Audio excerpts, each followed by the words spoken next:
Bismillahirrahmanirrahim. Pada suatu hari Rasulullah SAW ditemui oleh malaikat Jibril. Rasul pun bertanya, "Ada apa wahai Jibril?"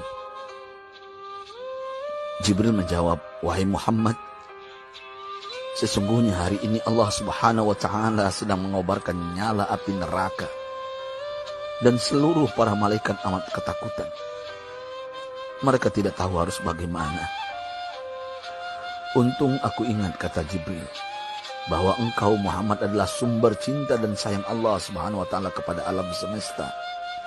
Dengan alasan itu aku kesini, bertabaruk mengambil berkah dengan cinta Allah kepada dirimu, ya Rasulullah, ya Muhammad." Rasulullah terdiam beberapa saat, kemudian bertanya lagi, "Wahai Jibril, ceritakan padaku bagaimana neraka itu sesungguhnya."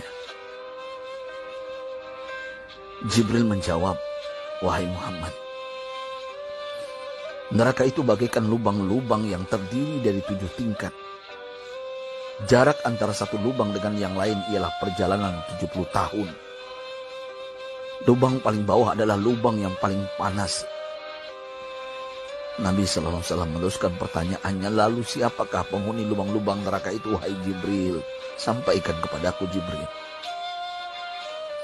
Jibril menjawab, "Lubang yang paling bawah diciptakan untuk orang-orang munafik. Lubang yang berikutnya untuk penyembah berhala. Lalu untuk penyembah bintang dan matahari." Jibril terus menerangkan penghuni tingkatan neraka hingga lubang yang kelima, tempat umat Yahudi, dan yang keenam dihuni oleh umat Nasrani. Setelah menjelaskan penghuni 6 tingkatan neraka, Jibril diam cukup lama. Rasulullah SAW penasaran dan bertanya kepada Jibril, "Wahai Jibril, siapakah penghuni neraka yang ke-7?" Jibril diam saja tidak menjawab. Rasulullah SAW mengulangi pertanyaannya, tapi Jibril tetap diam. Rasulullah tambah penasaran dan mendesak Jibril agar dijawab pertanyaannya. Akhirnya Jibril pun berkata, "Umatmu, wahai Muhammad, mereka itu para pelaku dosa besar di kalangan umatmu, yang dimana sampai mereka mati belum sempat bertaubat." Mendengar jawaban Jibril, Rasulullah langsung jatuh pingsan. Jibril merangkulnya dan meletakkan tubuh baginda di atas pangkuannya. Tak berapa lama Rasulullah SAW sadar dan langsung menangis bersimbah air mata dengan terisak-isak. Rasulullah mempertegas pertanyaannya, "Wahai Jibril, apakah benar ada di antara umatku yang masuk neraka?" Jibril menjawab, "Benar, wahai Muhammad, pelaku dosa besar di antara umatmu yang belum bertaubat." Setelah itu Rasulullah menghadap kiblat dan sujud kepada Allah dalam isak tangisnya.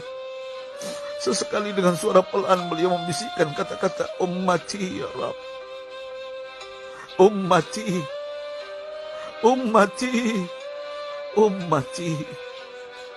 Beliau SAW tidak mengangkat kepalanya dalam keadaan seperti itu selama 3 hari 3 malam.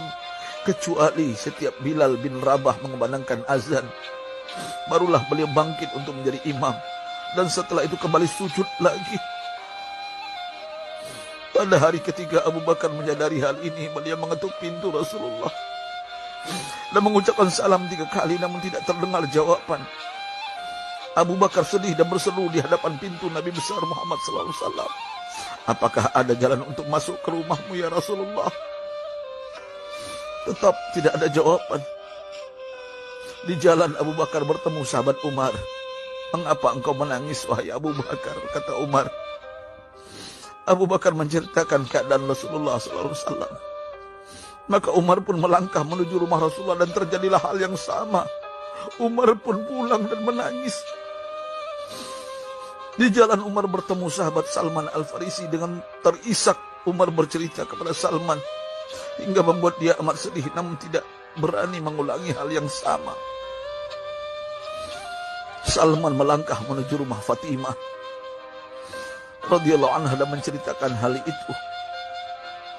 Setengah berlari Fatimah menuju rumah ayah tercinta dan mengetuk pintu sambil mengucapkan salam. Mendengar suara lembut putri tercinta, sejuklah dada Rasulullah. Beliau bangkit dari sujud dan membuka pintu. Alangkah terkejutnya Fatimah melihat Rasulullah, ayah tercinta, amat kurus dan pucat. Fatimah memeluknya lalu menangis. Wahai ayah, apa yang terjadi? Mengapa engkau amat sedih seperti ini? Rasulullah kembali menangis dan berkata dengan suara lirih, wahai Fatimah, belahan jiwaku, bagaimana mungkin aku tidak sedih sedangkan Jibril mengatakan akan ada kelak umatku yang akan masuk neraka. Subhanallah, betapa besar cinta Rasulullah kepada kita umatnya. Sahabatku,